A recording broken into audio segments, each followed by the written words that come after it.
Chapter 778, CUATLPSATSPOSPSP. Captain Underpants and Team Loud Phoenix storm in the squishy predicament of Stanley Pete's stinky pits. Asterisk asterisk asterisk. Happy 50th anniversary of Apollo 11 everyone. Asterisk asterisk asterisk. Maria, Horsa, Aquagirl, Nico, Heidi, Ronnie Ann, Sid, and Carl were at the Gotham Royal York Aquarium and Puppy Corn and Unikitty were with them. Maria, I always love coming to the aquarium. It's so peaceful. Carl, Spanish accent, I love the aquarium. It's such a beautiful place like my lovely gazelle Lainey. Nico, chuckles, you sure know how to pour on the charm Carl. Ronnie Ann, that's my cousin for you Nico. Thanks for helping me babysit Carl while Abuela and Abuelo are away. Nico, no problem Ronnie Ann. Sid, I love learning about fish. Horsa, thanks for taking me to the aquarium, Maria. Maria, you're welcome Horsa. Aquagirl, coming to the aquarium is a perfect way to talk to some of my friends. Heidi, that's cool Marina. I love coming here because Grandpa took me here back when I was a little girl and I love looking at all the pretty fish. Sid, me too Heidi. Heidi, what are your favorite kinds of fish Sid? Sid, I like all kinds of fish. But my number one favorites are dolphins and sharks. Heidi, those are awesome fish. Did you know that sharks have been on this planet for over 470 million years? Sid, no I did not. That is amazing. Heidi, sharks are one of nature's most powerful survivors.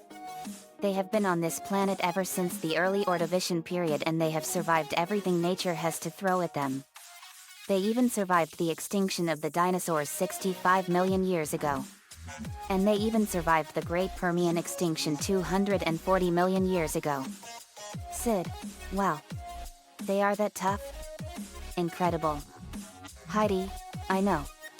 But that's what makes them one of nature's most powerful and toughest survivors.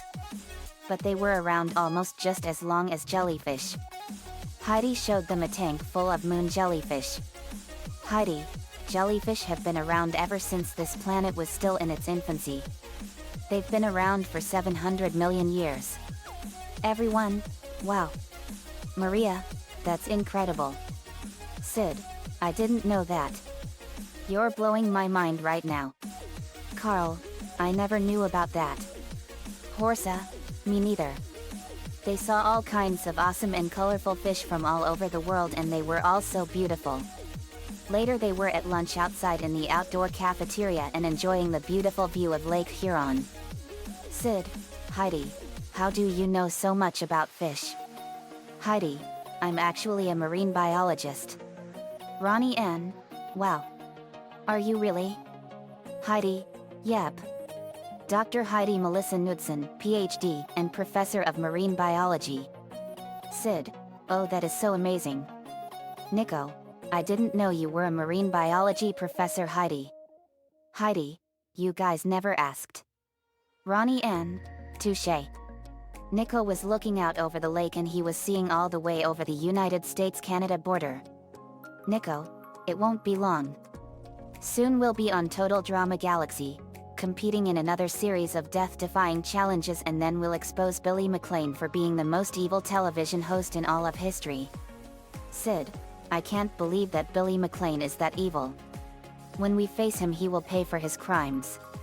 Ronnie Ann, we won't let him get away with all of this. Nico, no we won't. He has failed this world and all of international television. Heidi, I wish we all can participate on Total Drama one last time and bring him down altogether. Nico, I think JD can talk that over with Chris and ask him. But we have 7 more months. So we got plenty of time. Carl, that's true. Then a deafening roar was heard.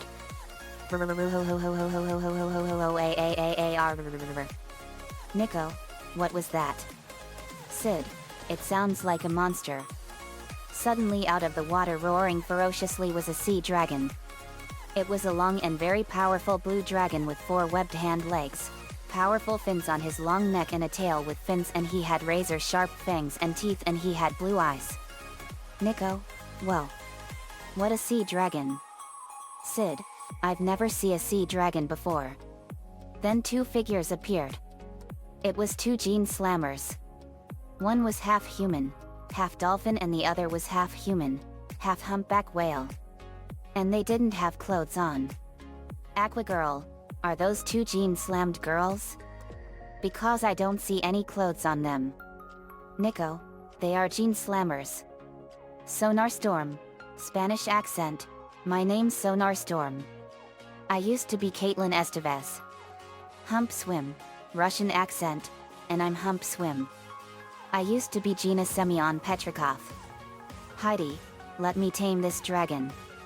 Heidi went over to the dragon and put her hand on his head, and it became her friend.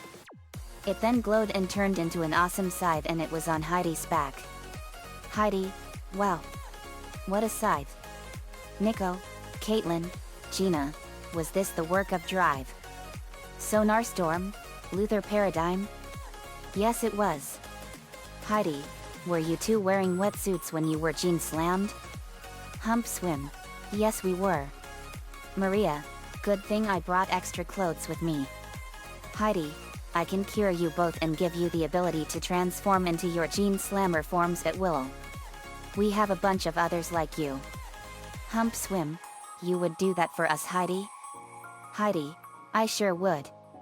But just so you know, this is gonna hurt. Really bad.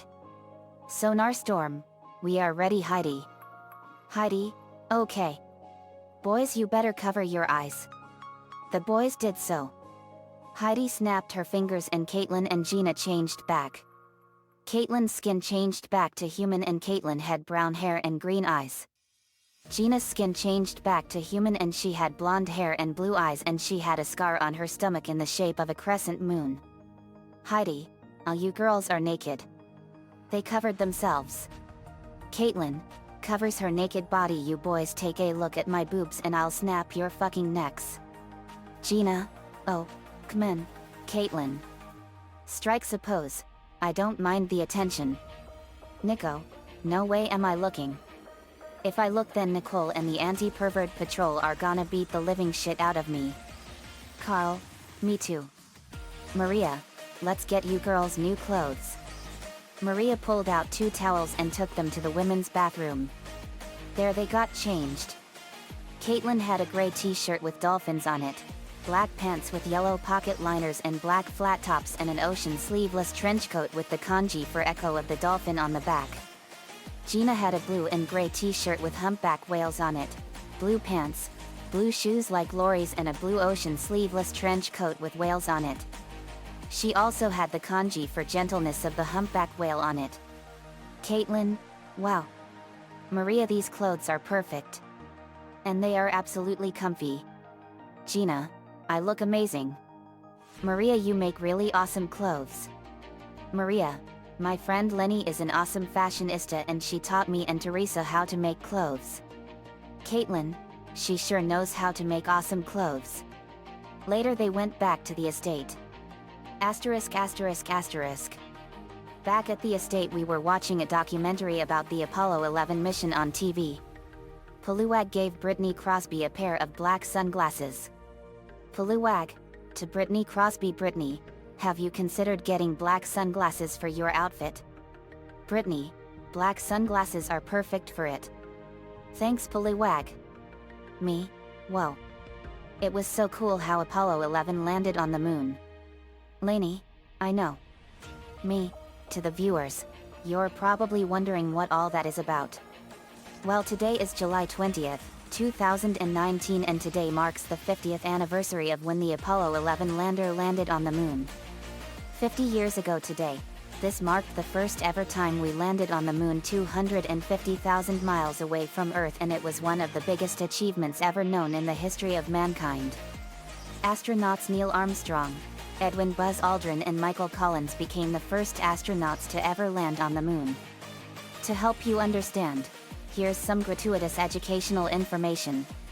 Asterisk asterisk asterisk. Apollo 11 was the space flight that first landed humans on the moon. Commander Neil Armstrong and Lunar Module pilot Buzz Aldrin was the crew, both Americans, that landed the Apollo Lunar Module Eagle on July 20, 1969, at 2017 UTC. Armstrong became the first person to step onto the lunar surface 6 hours 39 minutes later on July 21 at 2:56 UTC. Aldrin joined him 19 minutes later. They spent about 2¼ hours together outside the spacecraft, and collected 47.5 pounds, 21.5 kilograms, of lunar material to bring back to Earth. Command Module pilot Michael Collins flew the Command Module Columbia alone in lunar orbit while they were on the Moon's surface. Armstrong and Aldrin spent 21 hours 31 minutes on the lunar surface at a site they named Tranquility Base before lifting off to rejoin Columbia in lunar orbit. Apollo 11 was launched by a Saturn V rocket from Kennedy Space Center on Merritt Island, Florida, on July 16 at 13:32 UTC, and was the fifth crewed mission of NASA's Apollo program. The Apollo spacecraft had 3 parts: a command module, CM, with a cabin for the 3 astronauts, and the only part that returned to Earth, a service module, SM, which supported the command module with propulsion, electrical power, oxygen, and water, and a lunar module, LM, that had 2 stages: a descent stage for landing on the Moon, and an ascent stage to place the astronauts back into lunar orbit. After being sent to the Moon by the Saturn V's third stage, the astronauts separated the spacecraft from it and traveled for 3 days until they entered lunar orbit. Armstrong and Aldrin then moved into Eagle and landed in the Sea of Tranquility. The astronauts used Eagle's ascent stage to lift off from the lunar surface and rejoin Collins in the command module. They jettisoned Eagle before they performed the maneuvers that propelled the ship out of the last of its 30 lunar orbits on a trajectory back to Earth. They returned to Earth and splashed down in the Pacific Ocean on July 24 after more than 8 days in space. Armstrong's first step onto the lunar surface was broadcast on live TV to a worldwide audience. He described the event as one small step for a man, one giant leap for mankind. Apollo 11 effectively ended the space race and fulfilled a national goal proposed in 1961 by President John F. Kennedy, before this decade is out, of landing a man on the Moon and returning him safely to the Earth. In the late 1950s and early 1960s, the United States was engaged in the Cold War, a geopolitical rivalry with the Soviet Union. On October 4, 1957, the Soviet Union launched Sputnik 1, the first artificial satellite. This surprise success fired fears and imaginations around the world. It demonstrated that the Soviet Union had the capability to deliver nuclear weapons over intercontinental distances, and challenged American claims of military, economic, and technological superiority. This precipitated the Sputnik crisis, and triggered the space race. President Dwight D. Eisenhower responded to the Sputnik challenge by creating the National Aeronautics and Space Administration, NASA, and initiating Project Mercury, which aimed to launch a man into Earth orbit. But on April 12, 1961, Soviet cosmonaut Yuri Gagarin became the first person in space, and the first to orbit the Earth. It was another body blow to American pride. Nearly a month later, on May 5, 1961, Alan Shepard became the first American in space, completing a 15-minute suborbital journey. After being recovered from the Atlantic Ocean, he received a congratulatory telephone call from Eisenhower's successor, John F. Kennedy. Kennedy believed it was in the national interest of the United States to be superior to other nations, and that the perception of American power was at least as important as the actuality. It was therefore intolerable that the Soviet Union was more advanced in the field of space exploration.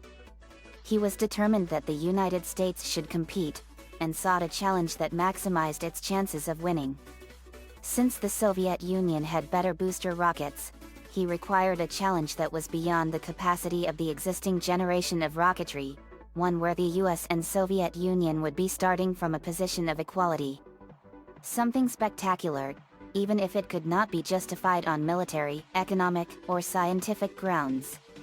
After consulting with his experts and advisors, he chose such a project. On May 25, 1961, Kennedy addressed the United States Congress on urgent national needs and declared, "I believe that this nation should commit itself to achieving the goal, before this decade is out, of landing a man on the moon and returning him safely to the Earth. No single space project in this period will be more impressive to mankind, or more important for the long-range exploration of space, and none will be so difficult or expensive to accomplish. We propose to accelerate the development of the appropriate lunar spacecraft. We propose to develop alternate liquid and solid fuel boosters, much larger than any now being developed, until certain which is superior. We propose additional funds for other engine development and for unmanned explorations which are particularly important for one purpose which this nation will never overlook, the survival of the man who first makes this daring flight. But in a very real sense, it will not be one man going to the moon if we make this judgment affirmatively, it will be an entire nation. For all of us must work to put him there." In spite of that, the proposed program faced the opposition of many Americans and was dubbed a Mondoggle by Norbert Wiener, a mathematician at the Massachusetts Institute of Technology. The effort to land a man on the moon already had a name: Project Apollo. An early and crucial decision was choosing lunar orbit rendezvous over both direct descent and Earth orbit rendezvous. A space rendezvous is an orbital maneuver in which two spacecraft navigate through space and meet up. In July 1962, NASA head James Webb announced that lunar orbit rendezvous would be used and that the Apollo spacecraft would have three major parts: a command module, CM, with a cabin for the three astronauts, and the only part that returned to Earth, a service module, SM, which supported the command module with propulsion, electrical power, oxygen, and water, and a lunar module, LM, that had two stages: a descent stage for landing on the moon, and an ascent stage to place the astronauts back into lunar orbit. This design meant that the spacecraft could be launched by a single Saturn V rocket that was then under development. Technologies and techniques required for Apollo were developed by Project Gemini. Project Apollo was abruptly halted by the Apollo 1 fire on January 27, 1967, in which astronauts Gus Grissom, Ed White, and Roger B. Chaffee died, and the subsequent investigation. In October 1968, Apollo 7 evaluated the command module in Earth orbit, and in December Apollo 8 tested it in lunar orbit. In March 1969, Apollo 9 put the lunar module through its paces in Earth orbit, and in May Apollo 10 conducted a dress rehearsal in lunar orbit. By July 1969, all was in readiness for Apollo 11 to take the final step onto the moon. The Soviet Union competed with the US in the space race, but its early lead was lost through repeated failures in development of the N-1 launcher, which was comparable to the Saturn V. The Soviets tried to beat the US to return lunar material to the Earth by means of uncrewed probes. On July 13, 3 days before Apollo 11's launch, the Soviet Union launched Luna 15, which reached lunar orbit before Apollo 11. During descent, a malfunction caused Luna 15 to crash in Mare Crisium about 2 hours before Armstrong and Aldrin took off from the moon's surface to begin their voyage home. The Nuffield Radio Astronomy Laboratory's radio telescope in England recorded transmissions from Luna 15 during its descent, and these were released in July 2009 for the 40th anniversary of Apollo 11. The Apollo 11 mission emblem was designed by Collins, who wanted a symbol for peaceful lunar landing by the United States. At Lovell's suggestion, he chose the bald eagle, the national bird of the United States, as the symbol. Tom Wilson, a simulator instructor, suggested that they put an olive branch in its beak to represent their peaceful mission. Collins added a lunar background with the Earth in the distance. The sunlight in the image was coming from the wrong direction. The shadow should have been in the lower part of the Earth instead of the left. Aldrin, Armstrong, and Collins decided that the eagle and the moon would be in their natural colors, and decided on a blue and gold border. Armstrong was concerned that 11 would not be understood by non-English speakers, so they went with Apollo 11, and they decided not to put their names on the patch, so it would be representative of everyone who had worked toward a lunar landing. An illustrator at the MSC did the artwork, which was then sent off to NASA officials for approval. The design was rejected. Bob Gilruth, the director of the MSC, felt that the talons of the eagle looked too warlike. After some discussion, the olive branch was moved to the talons. When the Eisenhower dollar coin was released in 1971, the patch design provided the eagle for its reverse side. The design was also used for the smaller Susan B. Anthony dollar unveiled in 1979. After the crew of Apollo 10 named their spacecraft Charlie Brown and Snoopy, Assistant Manager for Public Affairs Julian Scheer wrote to George M. Lowe, the manager of the Apollo Spacecraft Program Office at the Manned Spacecraft Center, MSC, to suggest the Apollo 11 crew be less flippant in naming their craft. The name Snow Cone was used for the CM and Haystack was used for the LM in both internal and external communications during early mission planning. The LM was named Eagle after the motif which was featured prominently on the mission insignia. At Scheer's suggestion, the CM was named Columbia after Columbiad, the giant cannon that launched a spacecraft, also from Florida, in Jules Verne's 1865 novel From the Earth to the Moon. It also referenced Columbia, a historical name of the United States. In Collins' 1976 book, he said Columbia was in reference to Christopher Columbus. The astronauts had personal preference kits, PPKs, small bags containing personal items of significance that they wanted to take with them on the mission. 0.5 pound, 0.23 kilograms, PPKs were carried on Apollo 11. 3, one for each astronaut, were stowed on Columbia before launch, and 2 on Eagle. Neil Armstrong's LM-PPK contained a piece of wood from the Wright brothers' 1903 Wright Flyer's left propeller and a piece of fabric from its wing, along with a diamond-studded astronaut pin originally given to Sladen by the widows of the Apollo 1 crew. This pin had been intended to be flown on that mission and given to Sladen afterwards, but following the disastrous launch pad fire and subsequent funerals, the widows gave the pin to Sladen. Armstrong took it with him on Apollo 11. NASA's Apollo Site Selection Board announced 5 potential landing sites on February 8, 1968.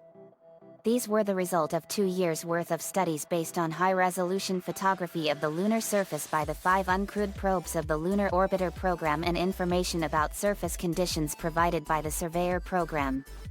The best Earthbound telescopes could not resolve features with the resolution Project Apollo required. The landing site had to be close to the lunar equator to minimize the amount of propellant required, clear of obstacles to minimize maneuvering, and flat to simplify the task of the landing radar. Scientific value was not a consideration.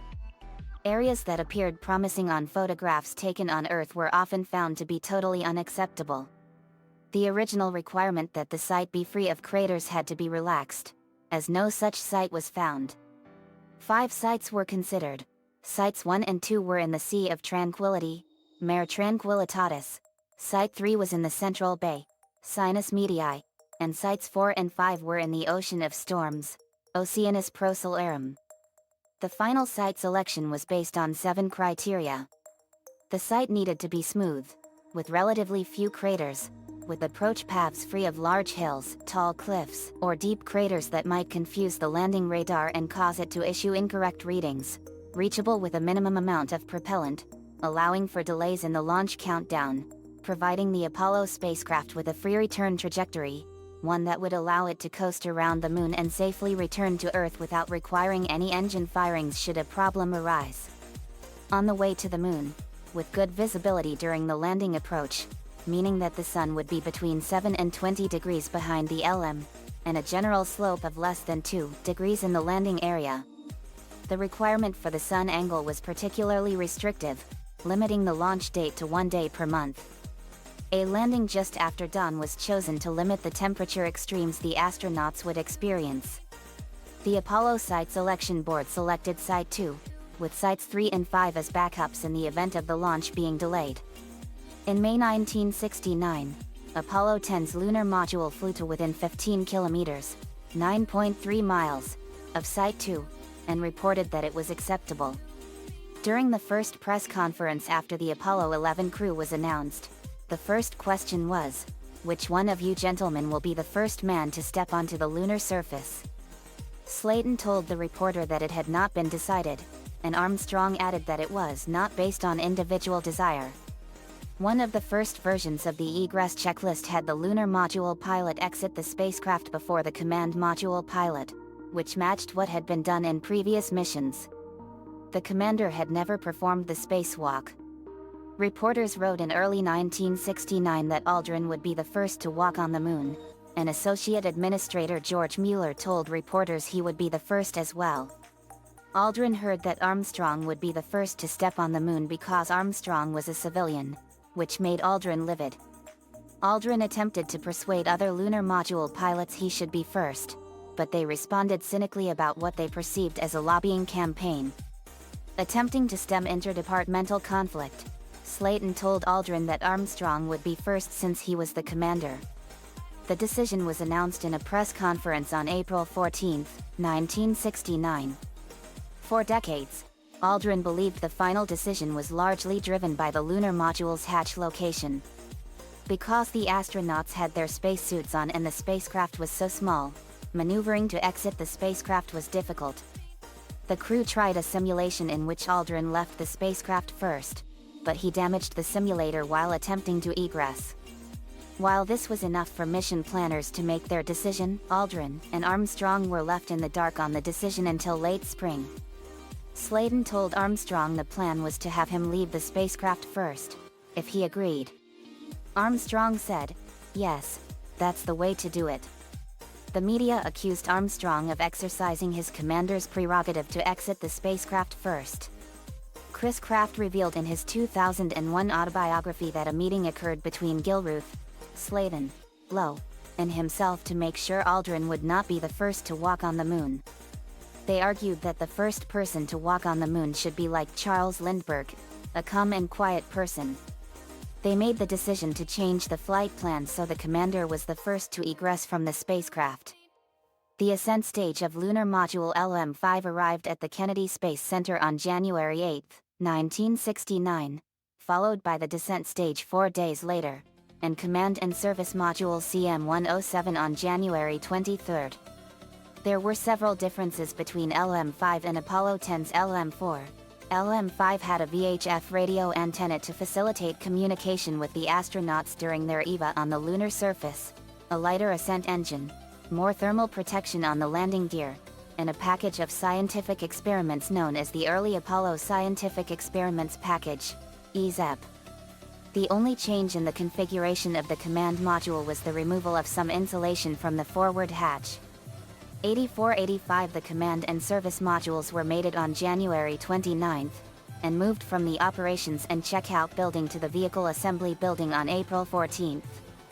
The SIVB third stage of Saturn VS506 had arrived on January 18, followed by the S2 second stage on February 6, SIC first stage on February 20, and the Saturn V instrument unit on February 27. At 1,230 on May 20, the 5,443-ton, 5,357 long-ton, 6,000 short-ton assembly departed the vehicle assembly building atop the crawler transporter, bound for Launch Pad 398, part of Launch Complex 39, while Apollo 10 was still on its way to the moon. A countdown test commenced on June 26, and concluded on July 2. The launch complex was floodlit on the night of July 15, when the crawler transporter carried the mobile service structure back to its parking area. In the early hours of the morning, the fuel tanks of the S2 and SIVB stages were filled with liquid hydrogen. Fueling was completed by 3 hours before launch. Launch operations were partly automated, with 43 programs written in the ATOL programming language. Slayton roused the crew shortly after 0400, and they showered, shaved, and had the traditional pre-flight breakfast of steak and eggs with Slayton and the backup crew.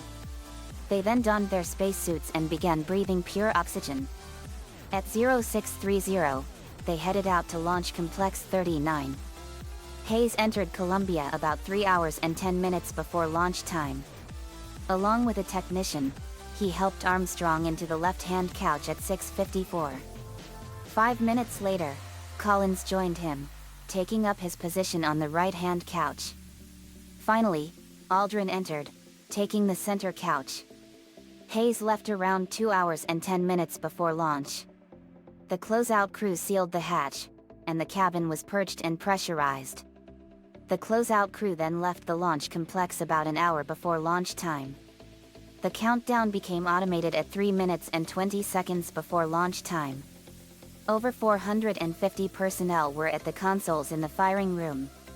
The Apollo 11 Saturn V space vehicle lifts off with astronauts Neil A. Armstrong, Michael Collins, and Edwin E. Aldrin Jr. at 9:32 a.m. EDT July 16, 1969, from Kennedy Space Center's Launch Complex 39A.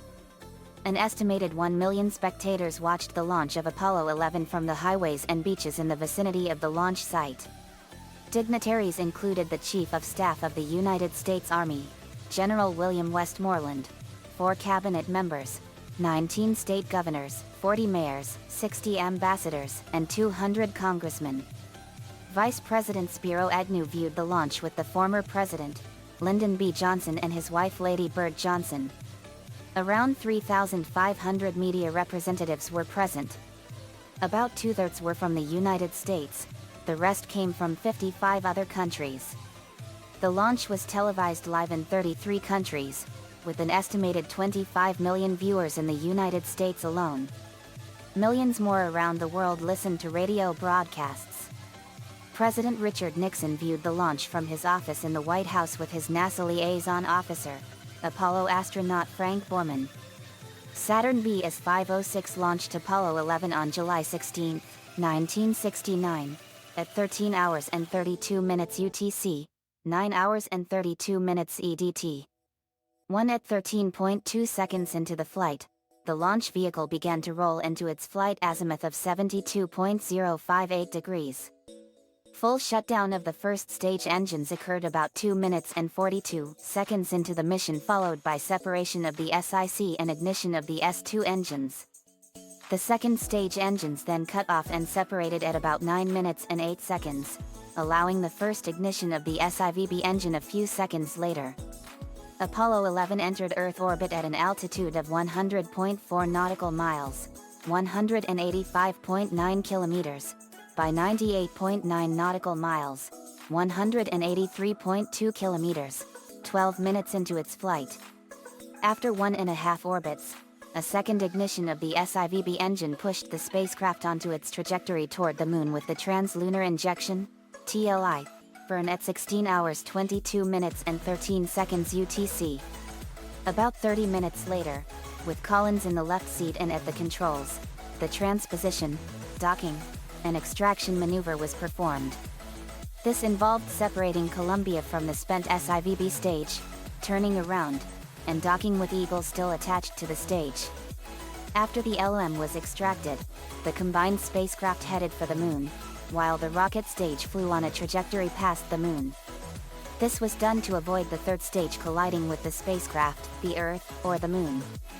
A slingshot effect from passing around the Moon threw it into an orbit around the Sunday. On July 19 at 17 hours 21 minutes and 50 seconds UTC, Apollo 11 passed behind the Moon and fired its service propulsion engine to enter lunar orbit. 396 in the 30 orbits that followed, the crew saw passing views of their landing site in the southern Sea of Tranquility about 12 miles, 19 kilometers, southwest of the crater Sabine D. The site was selected in part because it had been characterized as relatively flat and smooth by the automated Ranger 8 and Surveyor 5 landers and the Lunar Orbiter mapping spacecraft, and unlikely to present major landing or EVA challenges. It lay about 25 kilometers, 16 miles, southeast of the Surveyor 5 landing site, and 68 kilometers, 42 miles, southwest of Ranger 8's crash site. At 12 hours and 52 minutes UTC on July 20, Aldrin and Armstrong entered Eagle, and began the final preparations for lunar descent. At 17 hours and 44 minutes Eagle separated from Columbia. Collins, alone aboard Columbia, inspected Eagle as it pirouetted before him to ensure the craft was not damaged, and that the landing gear was correctly deployed. Armstrong exclaimed, "The Eagle has wings." As the descent began, Armstrong and Aldrin found that they were passing landmarks on the surface 2 or 3 seconds early, and reported that they were long. They would land miles west of their target point. Eagle was traveling too fast. The problem could have been Mascon's concentrations of high mass that could have altered the trajectory.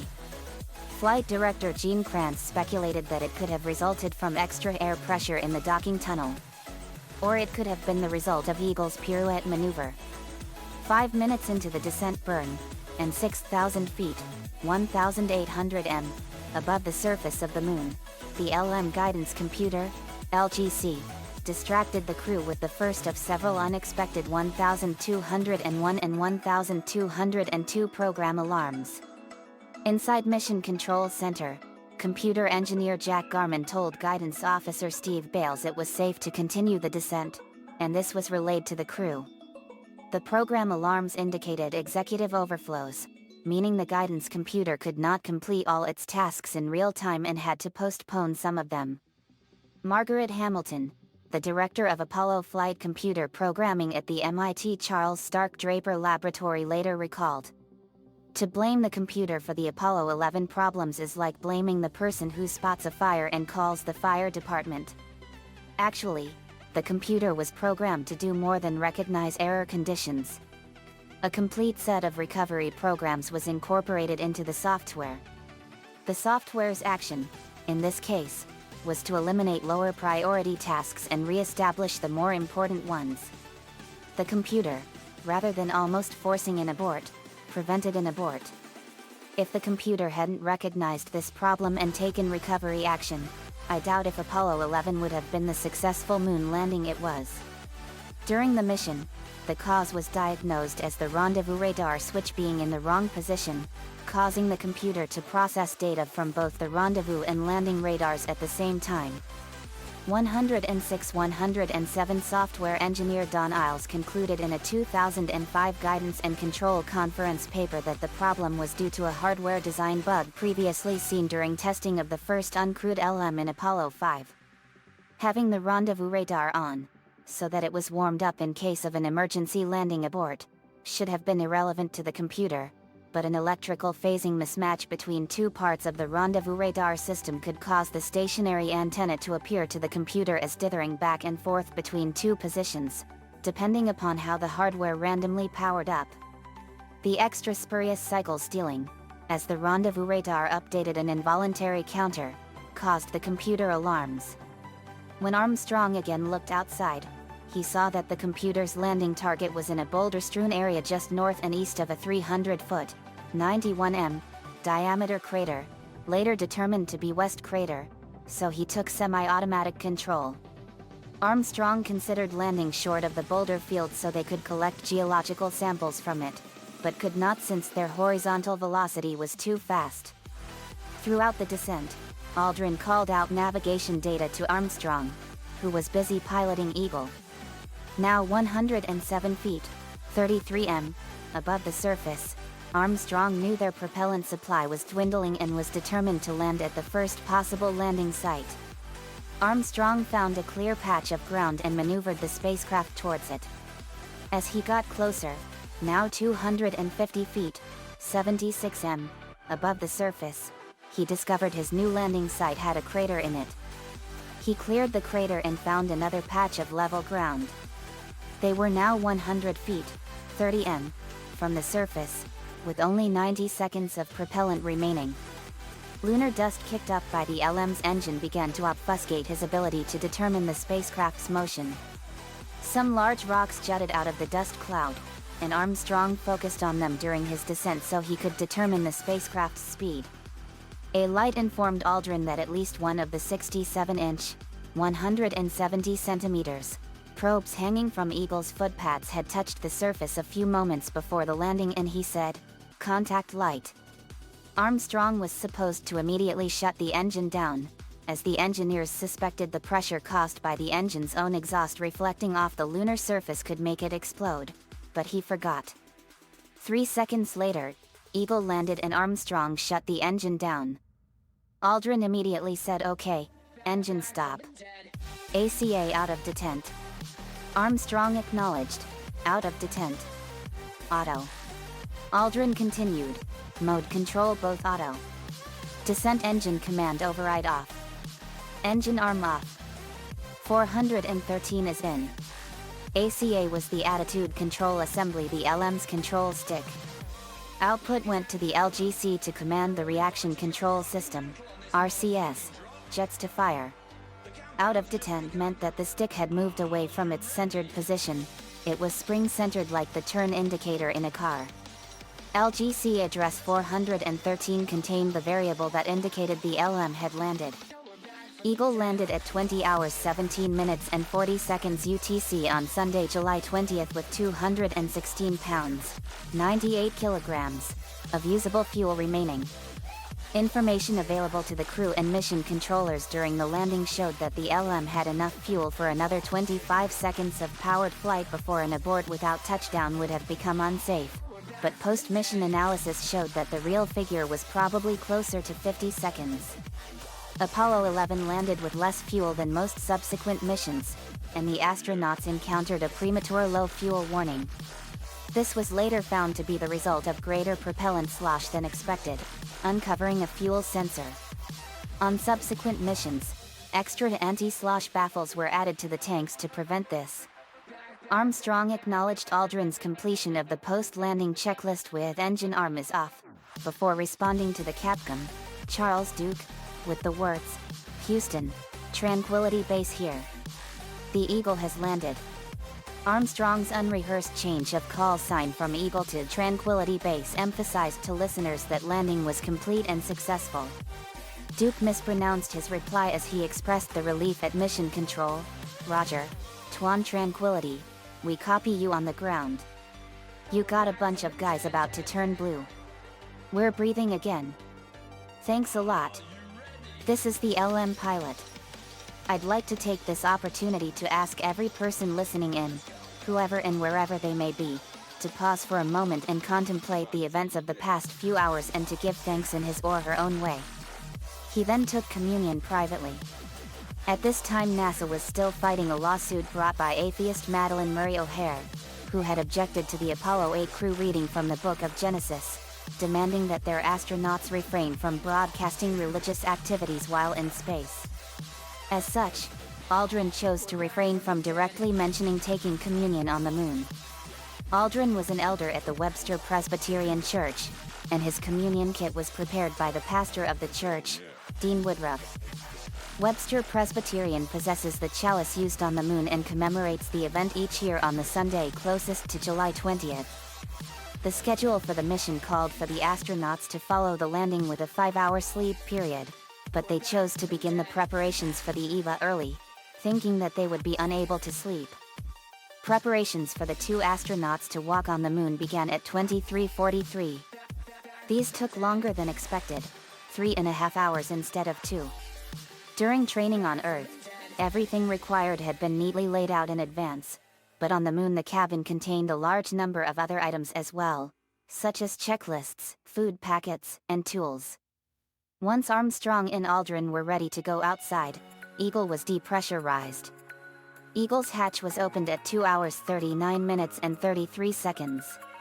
Armstrong initially had some difficulties squeezing through the hatch with his portable life support system, PLSS.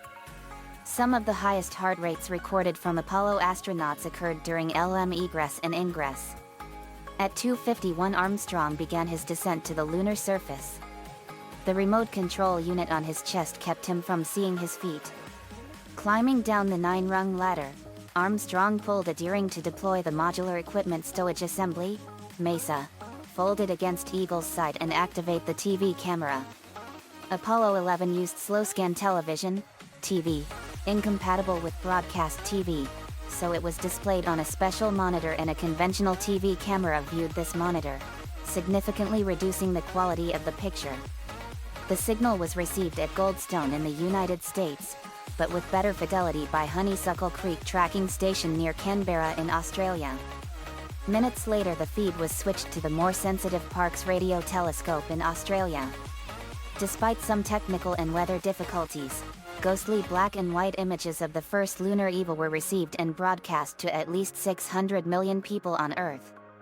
Copies of this video in broadcast format were saved and are widely available, but recordings of the original slow scan source transmission from the lunar surface were likely destroyed during routine magnetic tape reuse at NASA. While still on the latter, Armstrong uncovered a plaque mounted on the LM descent stage bearing 2 drawings of Earth, of the Western and Eastern hemispheres, an inscription, and signatures of the astronauts and President Nixon. The inscription read, "Here men from the planet Earth first set foot upon the moon, July 1969, AD. We came in peace for all mankind." At the behest of the Nixon administration to add a reference to God, NASA shrewdly included the vague date as a reason to include AD, which stands for Anno Domini, in the year of our Lord. After describing the surface dust as very fine-grained and almost like a powder, at 2 hours 56 minutes and 15 seconds, 6.5 hours after landing, Armstrong stepped off Eagle's footpad and declared, "That's one small step for a man, one giant leap for mankind." Armstrong intended to say "that's one small step for a man," but the word "a" is not audible in the transmission, and thus was not initially reported by most observers of the live broadcast. When later asked about his quote, Armstrong said he believed he said "for a man," and subsequent printed versions of the quote included the "a" in square brackets. One explanation for the absence may be that his accent caused him to slur the words "for a" together. Another is the intermittent nature of the audio and video links to Earth, partly because of storms near Parkes Observatory. More recent digital analysis of the tape claims to reveal the "a" may have been spoken but obscured by static. About 7 minutes after stepping onto the moon's surface, Armstrong collected a contingency soil sample using a sample bag on a stick. He then folded the bag and tucked it into a pocket on his right thigh. This was to guarantee there would be some lunar soil brought back in case an emergency required the astronauts to abandon the EVA and return to the LM. 12 minutes after the sample was collected, he removed the TV camera from the mesa and made a panoramic sweep, then mounted it on a tripod. The TV camera cable remained partly coiled and presented a tripping hazard throughout the EVA. Still photography was accomplished with a Hasselblad camera which could be operated handheld or mounted on Armstrong's Apollo spacesuit. Aldrin joined Armstrong on the surface. He described the view with the simple phrase, "magnificent desolation." Armstrong said that moving in the lunar gravity, 1/6 of Earth's, was even perhaps easier than the simulations. "It's absolutely no trouble to walk around." 9. Aldrin joined him on the surface and tested methods for moving around, including 2-footed kangaroo hops. The PLSS backpack created a tendency to tip backward, but neither astronaut had serious problems maintaining balance. Loping became the preferred method of movement. The astronauts reported that they needed to plan their movements 6 or 7 steps ahead. The fine soil was quite slippery. Aldrin remarked that moving from sunlight into Eagle's shadow produced no temperature change inside the suit, but the helmet was warmer in sunlight, so he felt cooler in shadow. The mesa failed to provide a stable work platform and was in shadow, slowing work somewhat. As they worked, the moonwalkers kicked up gray dust which soiled the outer part of their suits. The astronauts planted the lunar flag assembly containing a flag of the United States on the lunar surface, in clear view of the TV camera. Aldrin remembered, "Of all the jobs I had to do on the moon, the one I wanted to go the smoothest was the flag raising." But the astronauts struggled with the telescoping rod and could only jam the pole a couple of inches, 5 centimeters, into the hard lunar surface. Aldrin was afraid it might topple in front of TV viewers. But he gave a crisp West Point salute. Before Aldrin could take a photo of Armstrong with the flag, President Richard Nixon spoke to them through a telephone radio transmission which Nixon called the most historic phone call ever made from the White House. Nixon originally had a long speech prepared to read during the phone call, but Frank Borman, who was at the White House as a NASA liaison during Apollo 11, convinced Nixon to keep his words brief.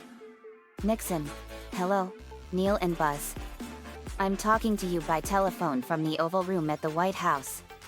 And this certainly has to be the most historic telephone call ever made. I just can't tell you how proud we all are of what you've done. For every American, This has to be the proudest day of our lives.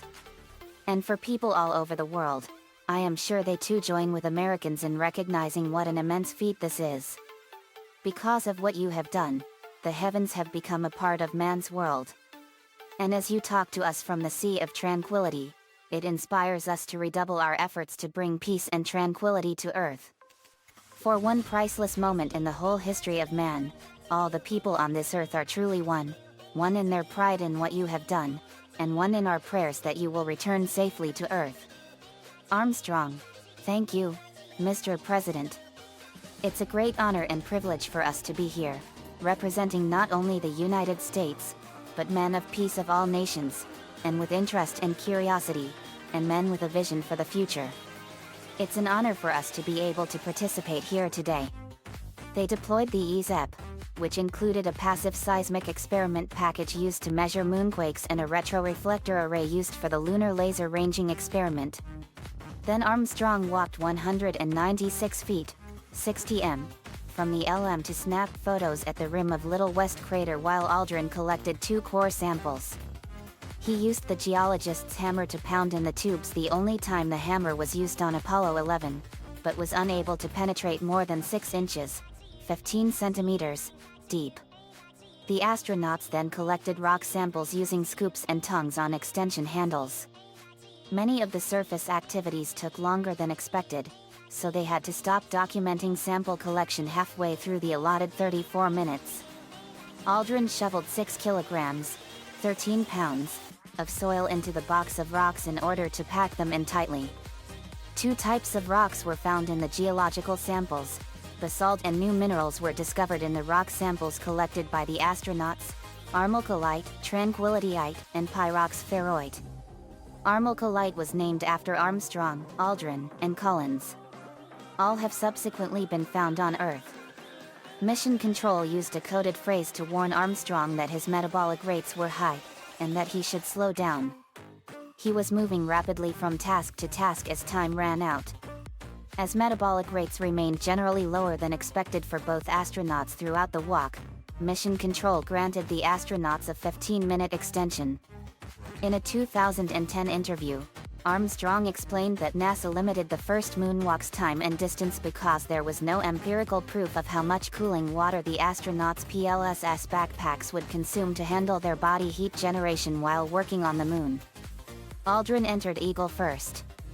With some difficulty, the astronauts lifted film and 2 sample boxes containing 21.55 kilograms, 47.5 pounds, of lunar surface material to the LM hatch using a flat cable pulley device called the Lunar Equipment Conveyor, LEC. This proved to be an inefficient tool, and later missions preferred to carry equipment and samples up to the LM. Reminded Aldrin of a bag of memorial items in his sleeve pocket, and Aldrin tossed the bag down. Armstrong then jumped onto the ladder's 3rd rung, and climbed into the LM. After transferring to LM life support, the explorers lightened the ascent stage for the return to lunar orbit by tossing out their PLSS backpacks, lunar overshoes, an empty Hasselblad camera, and other equipment. The hatch was closed again at 5 hours 11 minutes and 13 seconds. They then pressurized the LM and settled down to sleep. Presidential speechwriter William Safire had prepared an in-event of moon disaster announcement for Nixon to read in the event the Apollo 11 astronauts were stranded on the moon. The remarks were in a memo from Safire to Nixon's White House Chief of Staff H.R. Haldeman, in which Safire suggested a protocol the administration might follow in reaction to such a disaster.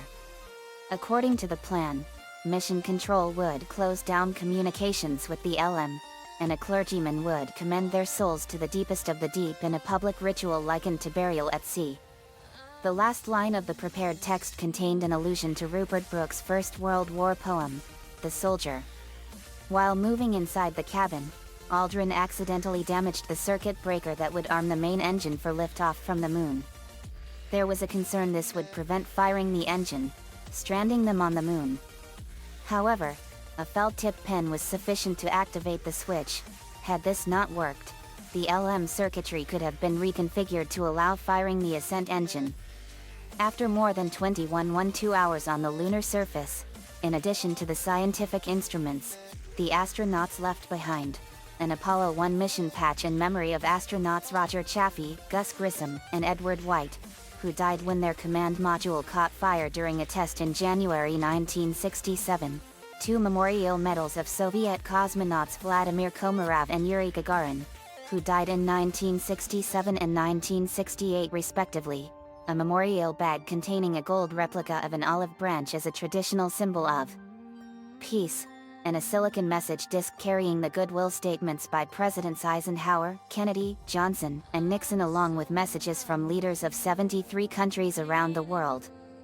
The disc also carries a listing of the leadership of the U.S. Congress, a listing of members of the 4 committees of the House and Senate responsible for the NASA legislation, and the names of NASA's past and present top management. After about 7 hours of rest, the crew was awakened by Houston to prepare for the return flight. 2.5 hours later, at 17 hours and 54 minutes UTC, they lifted off in Eagle's ascent stage to rejoin Collins aboard Columbia in lunar orbit. Film taken from the LM ascent stage upon liftoff from the moon reveals the American flag, planted some 25 feet, 8 m, from the descent stage, whipping violently in the exhaust of the ascent stage engine. Aldrin looked up in time to witness the flag topple. The ascent stage of the LM separated. I was concentrating on the computers, and Neil was studying the attitude indicator, but I looked up long enough to see the flag fall over. Subsequent Apollo missions usually planted the American flags farther from the LM to prevent them being blown over by the ascent engine exhaust. During his day flying solo around the moon, Collins never felt lonely. Although it has been said not since Adam has any human known such solitude, Collins felt very much a part of the mission. In his autobiography he wrote, "This venture has been structured for 3 men, and I consider my third to be as necessary as either of the other 2. In the 48 minutes of each orbit when he was out of radio contact with the Earth while Columbia passed round the far side of the moon, the feeling he reported was not fear or loneliness, but rather awareness, anticipation, satisfaction, confidence, almost exultation." One of Collins' first tasks was to identify the lunar module on the ground. To give Collins an idea where to look, Mission Control radioed that they believed the lunar module landed about 4 miles off target. Each time he passed over the suspected lunar landing site, he tried in vain to find the module. On his first orbits on the backside of the moon, Collins performed maintenance activities such as dumping excess water produced by the fuel cells and preparing the cabin for Armstrong and Aldrin to return. Just before he reached the dark side on the 3rd orbit, Mission Control informed Collins that there was a problem with the temperature of the coolant. If it became too cold, parts of Columbia might freeze. Mission Control advised him to assume manual control and implement Environmental Control System Malfunction Procedure 17. Instead, Collins flicked the switch on the offending system from automatic to manual and back to automatic again, and carried on with normal housekeeping chores, while keeping an eye on the temperature. When Columbia came back around to the near side of the moon again, he was able to report that the problem had been resolved. For the next couple of orbits, he described his time on the backside of the moon as relaxing. After Aldrin and Armstrong completed their EVA, Collins slept so he could be rested for the rendezvous. While the flight plan called for Eagle to meet up with Columbia, Collins was prepared for certain contingencies in which he would fly Columbia down to meet Eagle. Eagle rendezvoused with Columbia at 21:24 UTC on July 21st, and the 2 docked at 21:35. Eagle's ascent stage was jettisoned into lunar orbit at 23:41. Just before the Apollo 12 flight, it was noted that Eagle was still likely to be orbiting the moon. Later NASA reports mentioned that Eagle's orbit had decayed, resulting in it impacting in an uncertain location on the lunar surface. On July 23, the last night before splashdown, the 3 astronauts made a television broadcast in which Collins commented, "The Saturn V rocket which put us in orbit is an incredibly complicated piece of machinery, every piece of which worked flawlessly. We have always had confidence that this equipment will work properly. All this is possible only through the blood, sweat, and tears of a number of people. All you see is the 3 of us, but beneath the surface are thousands and thousands of others.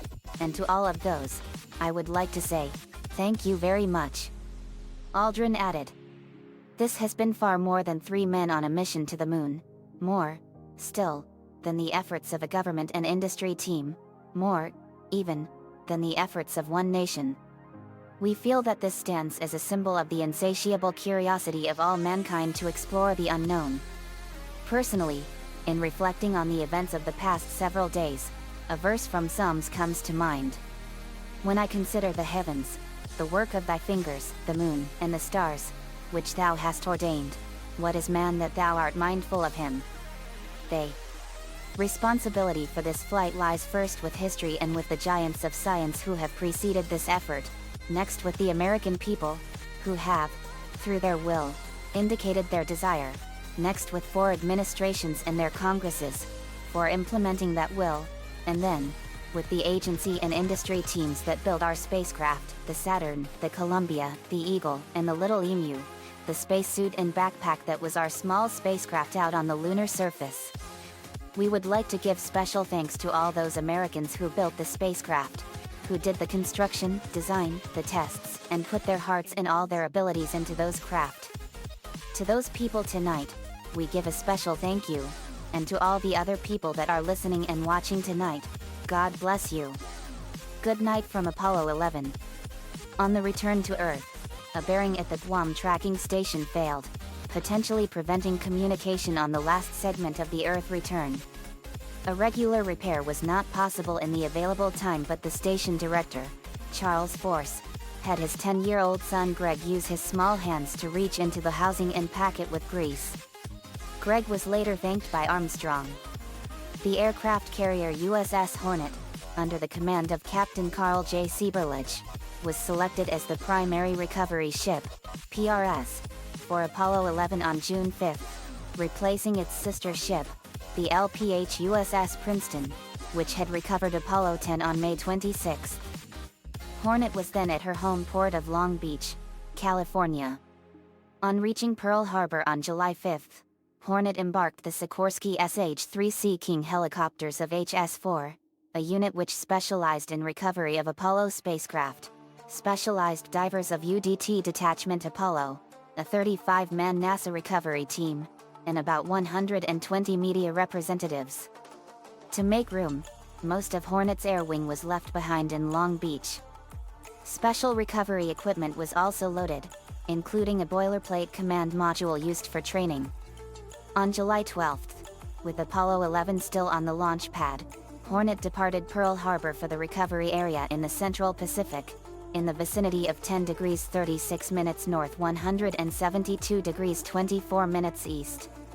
A presidential party consisting of Nixon, Borman, Secretary of State William P. Rogers and National Security Advisor Henry Kissinger flew to Johnston Atoll on Air Force One, then to the command ship USS Arlington in Marine One. After a night on board, they would fly to Hornet in Marine One for a few hours of ceremonies. On arrival aboard Hornet, the party was greeted by the Commander-in-Chief, Pacific Command, CINCPAC, Admiral John S. McCain Jr., and NASA Administrator Thomas O. Paine, who flew to Hornet from Pago Pago in one of Hornet's carrier onboard delivery aircraft. Weather satellites were not yet common, but U.S. Air Force Captain Hank Brandley had access to top-secret spy satellite images. He realized that a storm front was headed for the Apollo recovery area. Poor visibility was a serious threat to the mission. If the helicopters could not locate Columbia, the spacecraft, its crew, and its priceless cargo of moon rocks might be lost. Brandley alerted Navy Captain Willard S. Houston Jr., the commander of the Fleet Weather Center at Pearl Harbor, who had the required security clearance. On their recommendation, Rear Admiral Donald C. Davis, the commander of Manned Spaceflight Recovery Forces, Pacific, advised NASA to change the recovery area. This was done. A new one was designated, 215 nautical miles, 398 kilometers, northeast of the original. This altered the flight plan. A different sequence of computer programs was used, one never before attempted. In a conventional entry, P64 was followed by P67. For a skip-out re-entry, P-65 and P-66 were employed to handle the exit and entry parts of the skip. In this case, because they were extending the re-entry but not actually skipping out, P-66 was not invoked and instead P-65 led directly to P-67. The crew were also warned that they would not be in a full lift, heads down, attitude when they entered P-67. The first program's acceleration subjected the astronauts to 6.5 standard gravities, 64 m/s2, the second, to 6.0 standard gravities, 59 m/s2. Before dawn on July 24, Hornet launched 4 Sea King helicopters and 3 Grumman E-1 tracers. 2 of the E-1s were designated as Air Boss while the third acted as a communications relay aircraft. 2 of the Sea Kings carried divers and recovery equipment. The third carried photographic equipment, and the fourth carried the decontamination swimmer and the flight surgeon. At 1644 UTC, 544 local time, Columbia's drogue parachutes were deployed. This was observed by the helicopters. 7 minutes later Columbia struck the water forcefully 2,660 kilometers, 1,440 nmi, east of Wake Island, 380 kilometers, 210 nmi, south of Johnston Atoll, and 24 kilometers, 13 nmi, from Hornet, at 13 degrees 19 minutes north 169 degrees 9 minutes west. During splashdown, Columbia landed upside down but was righted within 10 minutes by flotation bags activated by the astronauts. A diver from the Navy helicopter hovering above attached a sea anchor to prevent it from drifting. More divers attached flotation collars to stabilize the module and positioned rafts for astronaut extraction. The divers then passed biological isolation garments, BIGs, to the astronauts, and assisted them into the life raft. The possibility of bringing back pathogens from the lunar surface was considered remote, but NASA took precautions at the recovery site. The astronauts were rubbed down with a sodium hypochlorite solution and Columbia wiped with betadine to remove any lunar dust that might be present. The astronauts were winched on board the recovery helicopter. Bigs were worn until they reached isolation facilities on board Hornet. The raft containing decontamination materials was intentionally sunk. After touchdown on Hornet at 1753 UTC, the helicopter was lowered by the elevator into the hangar bay, where the astronauts walked the 30 feet, 9.1 m, to the Mobile Quarantine Facility, MQF, where they would begin the Earth-based portion of their 21 days of quarantine. This practice would continue for 2 more Apollo missions, Apollo 12 and Apollo 14, before the Moon was proven to be barren of life, and the quarantine process dropped. Nixon welcomed the astronauts back to Earth. He told them, "As a result of what you've done, the world has never been closer together before." After Nixon departed, Hornet was brought alongside the 5 short-ton, 4.5 tons, Columbia, which was lifted aboard by the ship's crane, placed on a dolly and moved next to the MQF. It was then attached to the MQF with a flexible tunnel, allowing the lunar samples, film, data tapes and other items to be removed. Hornet returned to Pearl Harbor, where the MQF was loaded onto a Lockheed C-141 Starlifter and airlifted to the Manned Spacecraft Center. The astronauts arrived at the Lunar Receiving Laboratory at 10 o'clock UTC on July 28. Columbia was taken to Ford Island for deactivation, and its pyrotechnics made safe. It was then taken to Hickam Air Force Base, from whence it was flown to Houston in a Douglas C-133 cargo Masta, reaching the Lunar Receiving Laboratory on July 30. In accordance with the Extraterrestrial Exposure Law, a set of regulations promulgated by NASA on July 16 to codify its quarantine protocol, the astronauts continued in quarantine. After 3 weeks in confinement, first in the Apollo spacecraft, then in their trailer on Hornet, and finally in the Lunar Receiving Laboratory, the astronauts were given a clean bill of health. On August 10, 1969, the Interagency Committee on Back Contamination met in Atlanta and lifted the quarantine on the astronauts, on those who had joined them in quarantine, NASA physician William Carpentier and MQF project engineer John Hirosaki, and on Columbia itself. Loose equipment from the spacecraft remained in isolation until the lunar samples were released for study. On August 13th, the 3 astronauts rode in ticker tape parades in their honor in New York and Chicago, with an estimated 6 million attendees. On the same evening in Los Angeles there was an official state dinner to celebrate the flight, attended by members of Congress, 44 governors, the Chief Justice of the United States, and ambassadors from 83 nations at the Century Plaza Hotel. Nixon and Agnew honored each astronaut with a presentation of the Presidential Medal of Freedom. The 3 astronauts spoke before a joint session of Congress on September 16, 1969. They presented 2 U.S. flags, one to the House of Representatives and the other to the Senate, that had been carried to the surface of the moon with them. The flag of American Samoa on Apollo 11 is on display at the Gene P. Hayden Museum in Pago Pago, the capital of American Samoa. This celebration was the beginning of a 38-day world tour that brought the astronauts to 22 foreign countries and included visits with the leaders of many countries. The crew toured from September 29 to November 5. Many nations honored the first human moon landing with special features in magazines or by issuing Apollo 11 commemorative postage stamps or coins.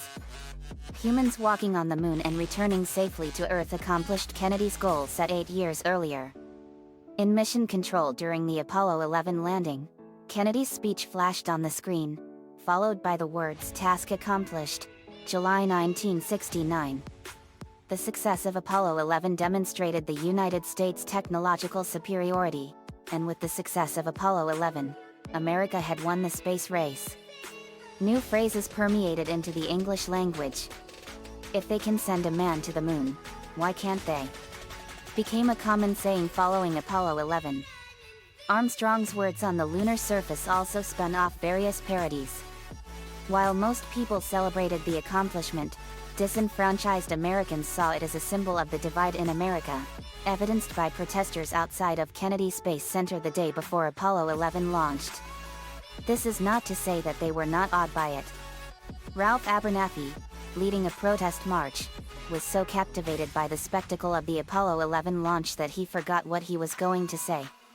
Racial and financial inequalities frustrated citizens who wondered why money spent on the Apollo program was not spent taking care of humans on Earth.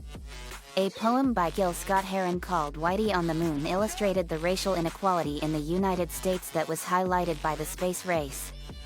The poem starts with, "A rat done bit my sister Nell. With Whitey on the moon. Her face and arms began to swell. And Whitey's on the moon. I can't pay no doctor bill. But Whitey's on the moon. 10 years from now I'll be paying still. While Whitey's on the moon." 20% of the world's population watched humans walk on the moon for the first time. While Apollo 11 sparked the interest of the world, the follow-on Apollo missions did not hold the interest of the nation. One possible explanation was the shift in complexity. Landing someone on the moon was an easy goal to understand. Lunar geology was too abstract for the average person. Another is that Kennedy's goal of landing humans on the moon had already been accomplished. A well-defined objective helped Project Apollo accomplish its goal, but after it was completed it was hard to justify continuing the lunar missions.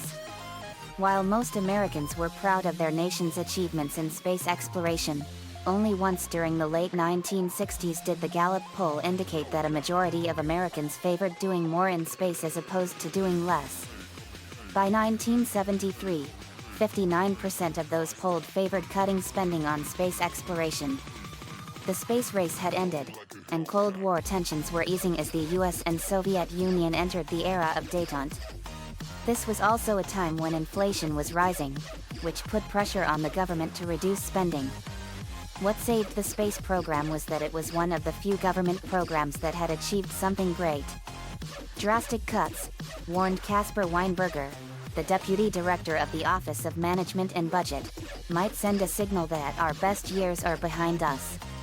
After the Apollo 11 mission, officials from the Soviet Union said that landing humans on the moon was dangerous and unnecessary. At the time the Soviet Union was attempting to retrieve lunar samples robotically. The Soviets publicly denied there was a race to the moon, and indicated that they were not making an attempt. Mstislav Keldysh said in July 1969, "We are concentrating wholly on the creation of large satellite systems." It was revealed in 1989 that the Soviets had tried to send people to the moon, but were unable due to technological difficulties. The public's reaction in the Soviet Union was mixed. The Soviet government limited the release of information about the lunar landing, which affected the reaction. A portion of the populace did not give it any attention, and another portion was angered by it. The command module Columbia went on a tour of the United States, visiting 49 state capitals, the District of Columbia, and Anchorage, Alaska. In 1971, it was transferred to the Smithsonian Institution, and was displayed at the National Air and Space Museum, NASM, in Washington, D.C. It was in the central milestones of Flight Exhibition Hall in front of the Jefferson Drive entrance, sharing the main hall with other pioneering flight vehicles such as the Wright Flyer, Spirit of St. Louis, Bell X-1, North American X-15 and Friendship 7. Columbia was moved in 2017 to the NASM Mary Baker Engen Restoration Hangar at the Stephen F. Udvar-Hazy Center in Chantilly, Virginia, to be readied for a 4-city tour titled Destination Moon, the Apollo 11 mission. This included Space Center Houston from October 14, 2017 to March 18, 2018, the St. Louis Science Center from April 14 to September 3, 2018, the Senator John Heinz History Center in Pittsburgh from September 29, 2018 to February 18, 2019, and its current location at the Seattle Museum of Flight from March 16 to September 2, 2019. For 40 years Armstrong's and Aldrin's spacesuits were displayed in the museum's Apollo to the Moon exhibit, until it closed for good on December 3, 2018. To be replaced by a new gallery which was scheduled to open in 2022. A special display of Armstrong's suit is planned for the 50th anniversary of Apollo 11 in July 2019. The quarantine trailer, the flotation collar and the flotation bags are in the Smithsonian Stephen F. Udvar-Hazy Center Annex near Washington Dulles International Airport in Chantilly, Virginia, where they are on display along with a test lunar module. The descent stage of the LM Eagle remains on the Moon. In 2009, the Lunar Reconnaissance Orbiter, LRO, imaged the various Apollo landing sites on the surface of the Moon, for the first time with sufficient resolution to see the descent stages of the lunar modules, scientific instruments, and foot trails made by the astronauts. The remains of the ascent stage lie at an unknown location on the lunar surface, after being abandoned and impacting the Moon. The location is uncertain because Eagle ascent stage was not tracked after it was jettisoned, and the lunar gravity field is sufficiently non-uniform to make the orbit of the spacecraft unpredictable after a short time. In March 2012, a team of specialists financed by Amazon founder Jeff Bezos located the F-1 engines from the SIC stage that launched Apollo 11 into space. They were found on the Atlantic seabed using advanced sonar scanning. His team brought parts of 2 of the 5 engines to the surface. In July 2013, a conservator discovered a serial number under the rust on one of the engines raised from the Atlantic, which NASA confirmed was from Apollo 11. The SIVB third stage, which performed Apollo 11's trans-lunar injection, remains in a solar orbit near to that of Earth. The main repository for the Apollo moon rocks is the Lunar Sample Laboratory Facility at the Lyndon B. Johnson Space Center in Houston, Texas. For safekeeping, there is also a smaller collection stored at White Sands Test Facility near Las Cruces, New Mexico.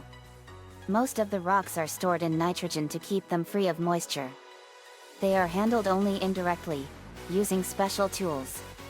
Over 100 research laboratories around the world conduct studies of the samples, and approximately 500 samples are prepared and sent to investigators every year.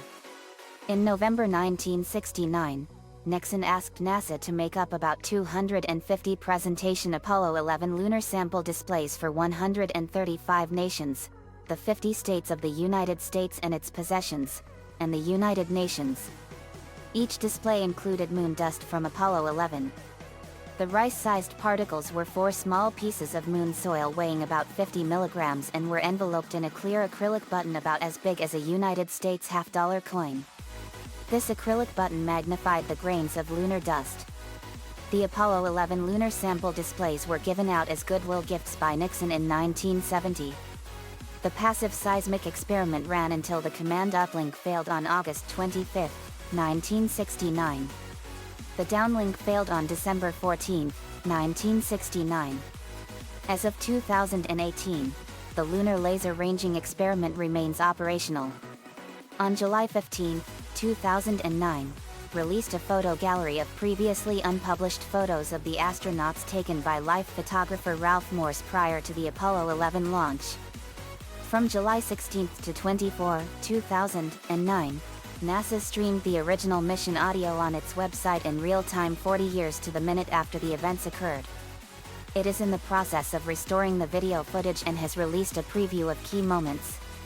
In July 2010, air-to-ground voice recordings and film footage shot in mission control during the Apollo 11 powered descent and landing was resynchronized and released for the first time. The John F. Kennedy Presidential Library and Museum set up an Adobe Flash website that rebroadcasts the transmissions of Apollo 11, from launch to landing on the moon. On July 20, 2009, Armstrong, Aldrin, and Collins met with U.S. President Barack Obama at the White House. We expect that there is, as we speak, another generation of kids out there who are looking up at the sky and are going to be the next Armstrong, Collins, and Aldrin, Obama said. We want to make sure that NASA is going to be there for them when they want to take their journey.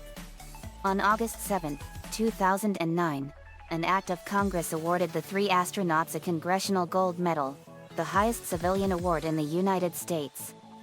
The bill was sponsored by Florida Senator Bill Nelson and Florida Representative Alan Grayson. A group of British scientists interviewed as part of the anniversary events reflected on the significance of the moon landing. It was carried out in a technically brilliant way with risks taken that would be inconceivable in the risk-averse world of today. The Apollo program is arguably the greatest technical achievement of mankind to date.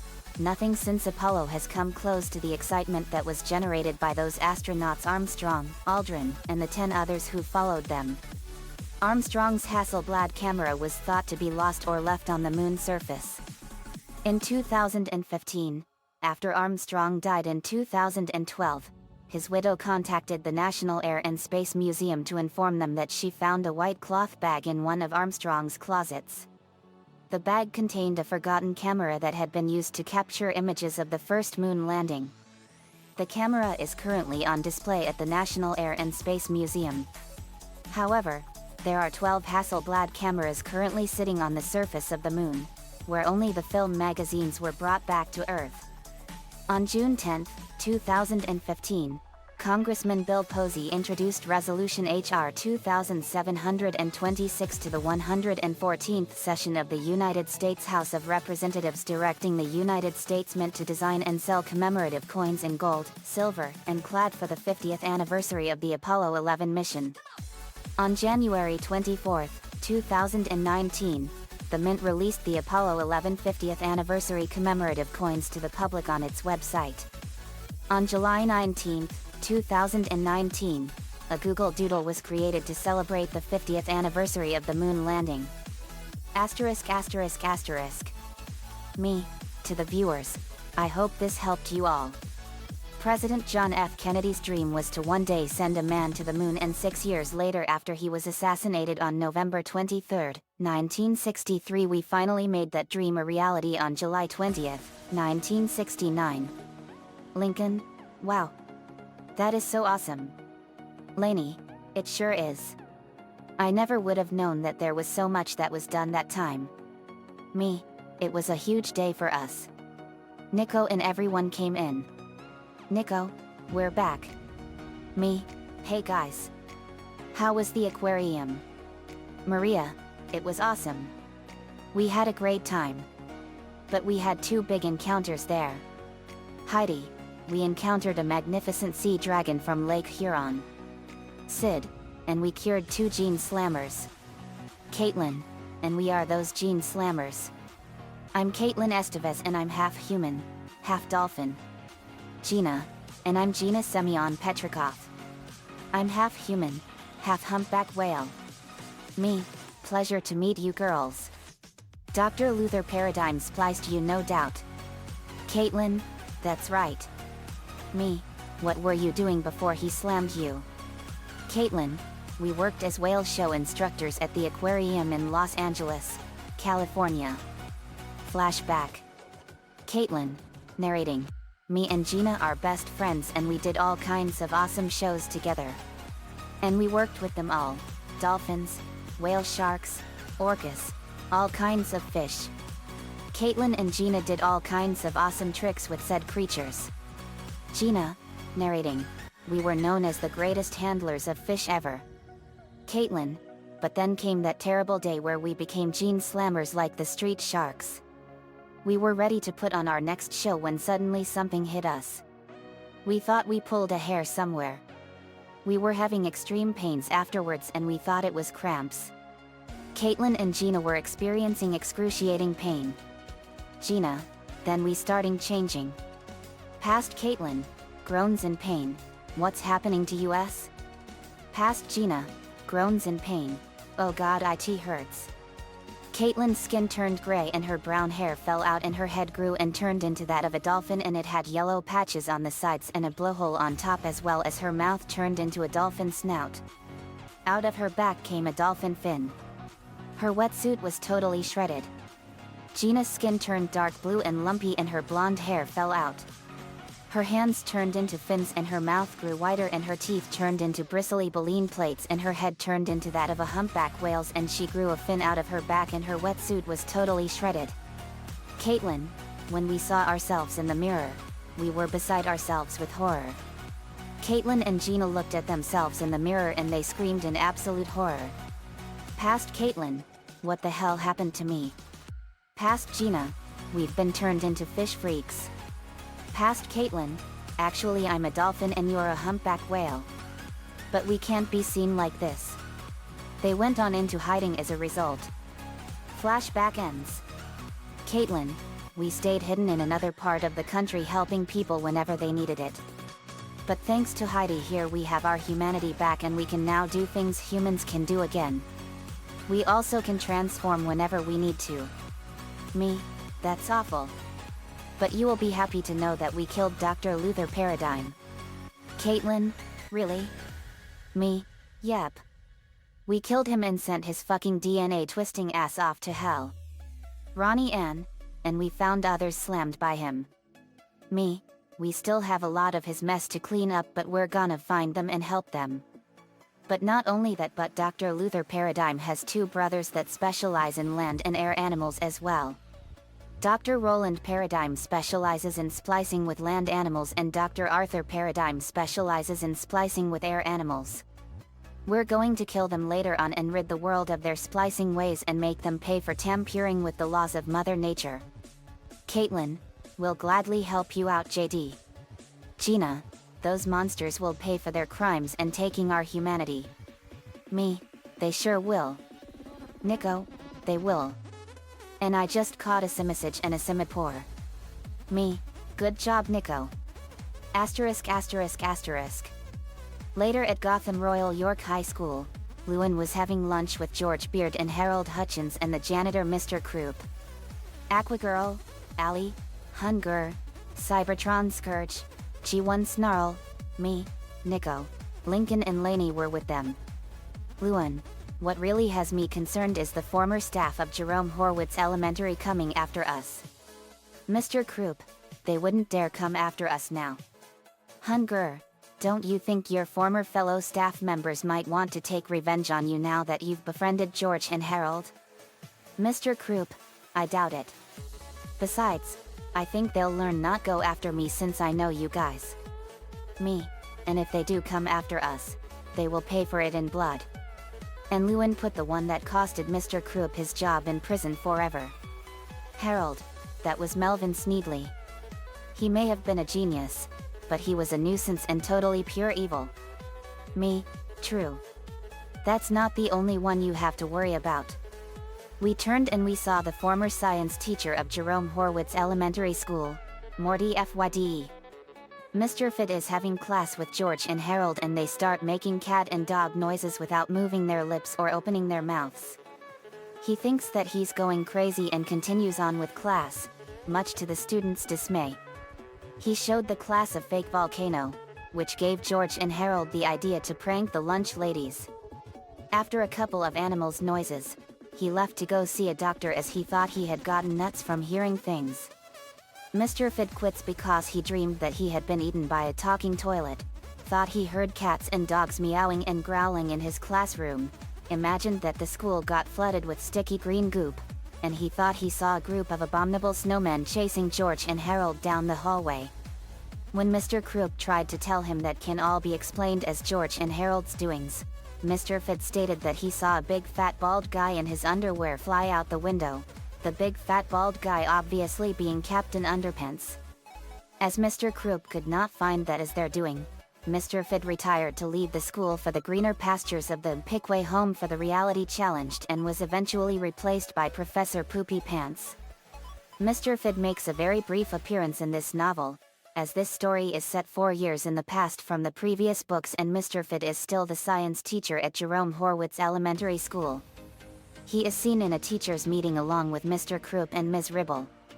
Mr. Fit has been seen in the film feeling shocked about another science convention happening on the third Saturday of the month, leaving everyone, except Melvin, depressed. Mr. Fit had plans that weekend, so he told Mr. Krupp that he couldn't make that Saturday for he knows that he had plans to be with his family that day. But Mr. Krupp didn't care, so he fired him and he told everyone in the auditorium that Mr. Fit is no longer with them.